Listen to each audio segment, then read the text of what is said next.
일본 후쿠시마 원전 사고가 일어난 지 2년 6개월. 그런데 지금까지 방사능 논란이 끊임없이 계속되고 있습니다.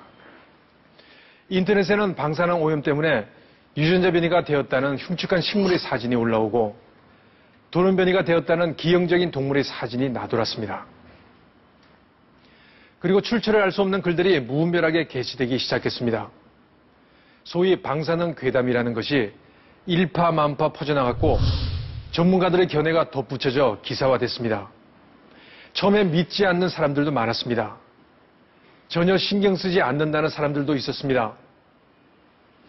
게다가 그동안 침묵을 지켜왔던 일본이 지난 7월 후쿠시마 앞바다로 300톤의 오염수가 유출됐다고 밝히고 정식으로 사과를 했습니다. 사람들은 혼란에 빠졌습니다. 그렇다면 일본과 가장 가까운 우리나라는 어떤 영향을 받을까요? 방사능 문제는 괴담을 넘어 이미 현실로 다가오고 있습니다. 연일 방사능 식품을 걱정하는 사람들은 늘어나고 수산시장은 직격탄을 맞았습니다. 일본산뿐만 아니라 우리 국내산까지 덩달아 매출 감소로 이어졌습니다. 뒤늦게 우리 정부는 후쿠시마현 인근 8개 현에서 수입되는 수산물을 전면 금지하겠다고 발표하고 식품 방사능 기준도 강화하기로 했습니다. 그러나 국민들의 불신은 깊어져만 갑니다. 정부는 안심하라고 말하고 국민들은 불안하다고 말합니다.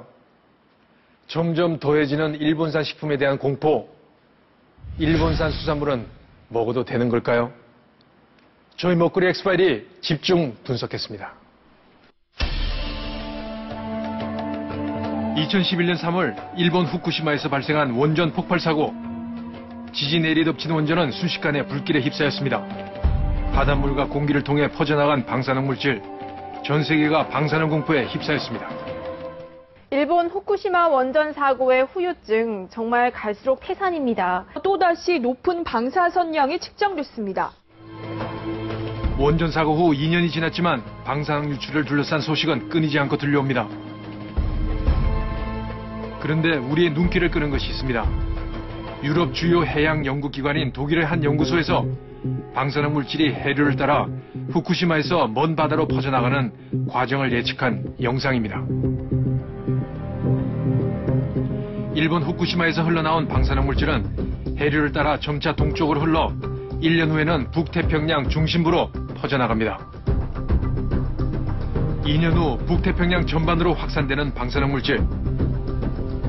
5년 후에는 태평양에 접한 모든 대륙 해안 연안에까지 퍼져나갈 것이라고 예측합니다.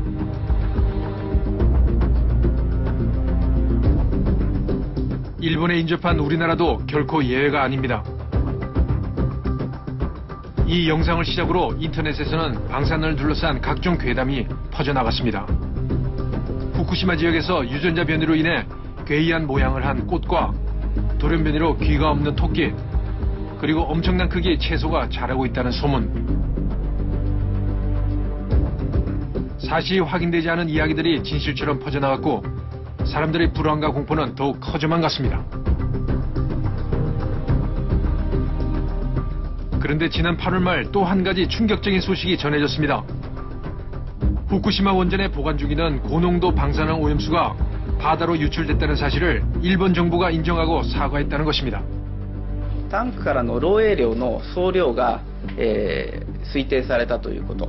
これは、総量で約300リットルというような量に 방사능 유출 소식이 전해지자 국민들의 불안은 더욱 커져갔습니다.